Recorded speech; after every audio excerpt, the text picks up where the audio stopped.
Welcome to the channel. My name is Matthias. Today, we're going to double dip with a story arc that I already covered on this channel, which is the Utopia crossover where we have the Dark Avengers fight the X-Men. And the thing is that I did it very early on at the beginning of this channel, and I glossed over it way too quickly. There is a lot to unpack with this crossover, especially I love the part with the Dark X-Men, which were the Norman Osborn approved mutant team. And you had Namor, Emma Frost, Mimic, Weapon Omega, Dark Beast, Cloak and Dagger. I almost forgot Mystique, who was posing as Xavier. Also, I have to add Aurora from Alpha Flight. She didn't make the cut for the field team, but she was like a administrative character working behind the scenes.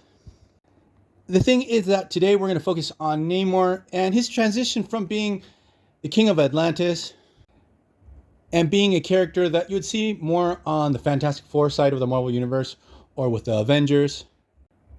From this particular arc forward, at least for a couple years, he's going to be within the X-Men sphere of the Marvel Universe.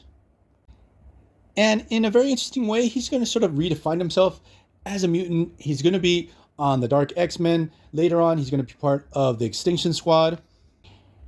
And at the end of this particular era for Namor, he's going to be part of the Phoenix Five. He's going to have the Phoenix Force for a brief time.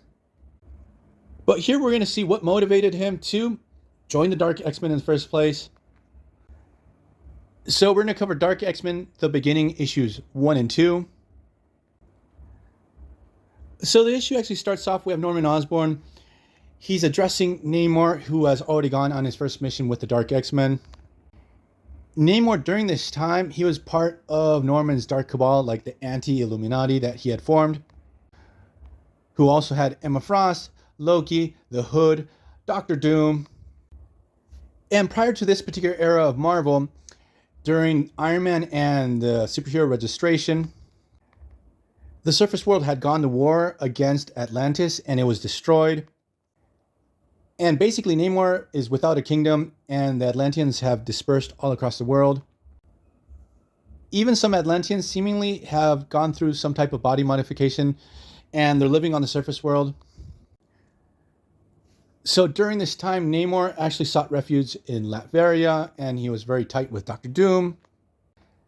But now he has accepted to join the Dark X-Men, and here's where this particular story starts, where Norman Osborn actually starts telling Namor, look, we found a cell of Atlanteans causing some trouble here in the United States. We had to finish them off. I'm sorry. And he starts pushing his buttons to see if he can get a reaction out of him, but nothing really happens. Well, actually, first he almost rips his head off, but then he relents, he stops. And Norman's like, look, I know you don't want to take orders from me, but we are both on this journey and we want to see ourselves as heroes.